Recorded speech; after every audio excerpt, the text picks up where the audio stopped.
Good morning. I'm Kevin Wood. I'm one of the elders here at Agape Christian Church. Today, Dennis Duchek and I will give you an update on our church's plan to prepare for public services. Our other elders will be giving future updates in weeks to come. First, however, I have a few thoughts to share. I came to today's presentation wearing a face mask, and I must for two reasons.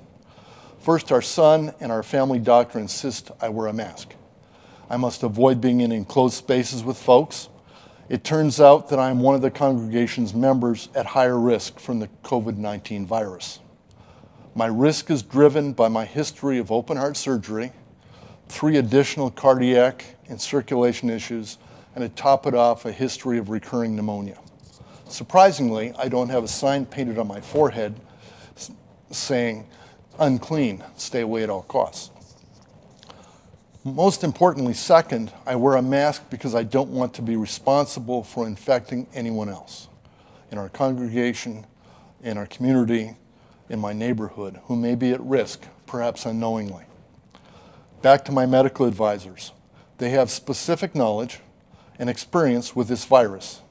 Our son, from April through mid-June, worked as a nurse in his hospital's virus isolation ward.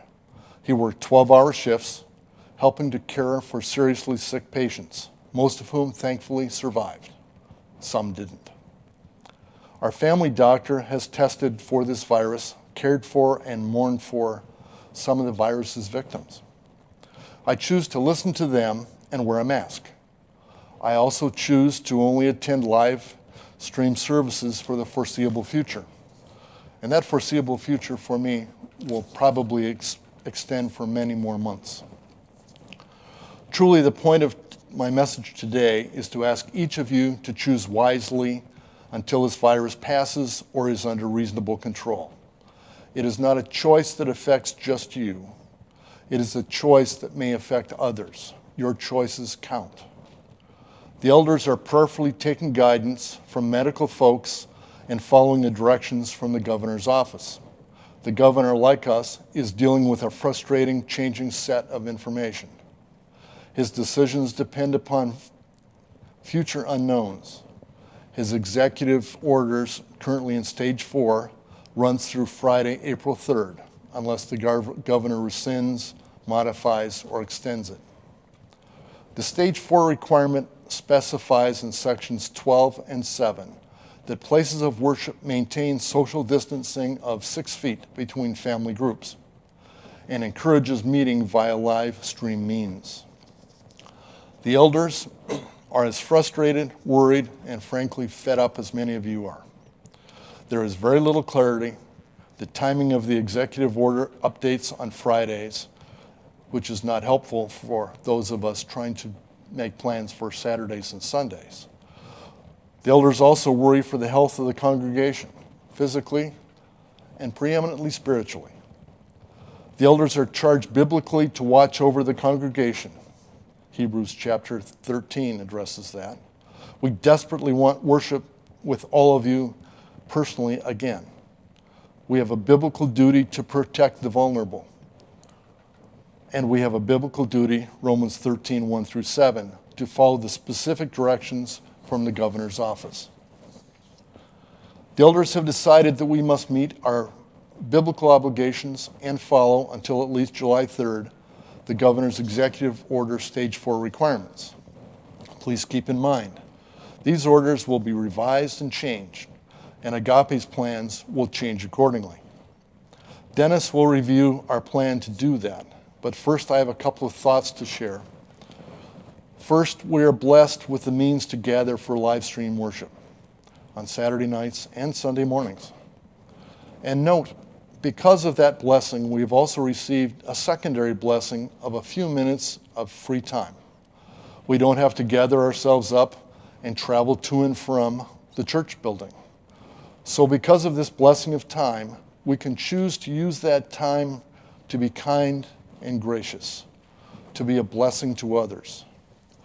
Instead of allowing yourself to be frustrated or upset, I would urge each of you to be a blessing. I urge you to call someone you miss talking to, someone who will smile at the sound of your voice. perhaps someone who may be privately fearful and lonely. Please, be a blessing of kindness and graciousness. We all could use it. Thank you. Good morning. I'm Dennis Dushek, and I'm also an Agape elder. From the feedback we received from the congregation, we've revised our reopening plan to make it more clear. We understand your frustrations with this and had a special meeting earlier this week to discuss this situation. Our goal is to abide by our scriptural responsibilities by looking after the welfare of our people and protect those who are vulnerable, as Kevin mentioned, not to exercise our authority. We are in a difficult spot. There are all kinds of conflicting information and opinions circulating, and it is very hard to know exactly what to believe. We are trying to get the best information possible from people we know and trust in the medical profession, from which to base our guidelines for reopening our services. We are also acting in accordance with Governor Holcomb's guidelines. We have taken your concerns into consideration and have made some revisions to our plan. First of all, we have removed the requirement for RSVPs, which seems to be unpopular. Keep in mind, though, that to maintain social distancing, seating is limited and will all be done on a first-come, first-served basis. Once the sanctuary is full, worshipers will be directed to the fellowship center, where they will follow the live stream of the service on a projection screen. Should the fellowship center fill up as well, we will have to turn people away, which we really do not want to do. Another point is, we want to make it clear that we are simply asking that you wear a face mask in consideration of those in the congregation who are more vulnerable to catching COVID-19 and suffering its effects. Finally, we know how you all want to get back together to worship and fellowship. We miss everyone and we feel the same way.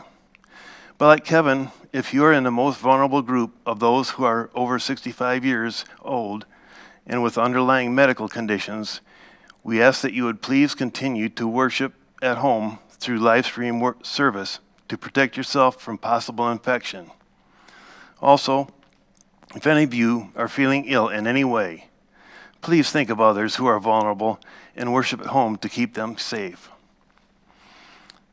Ben, the other elders, and I have been praying about this and meeting frequently to discuss this situation as new information is received. We all want to get back to the way things were and are frustrated with the way things stand today. We are trying to keep the best interests of the congregation at heart as we move to cautiously reopen our worship services, and we will communicate any updates to you as soon as possible. Thank you for your patience and cooperation as we make our way through these troubling times.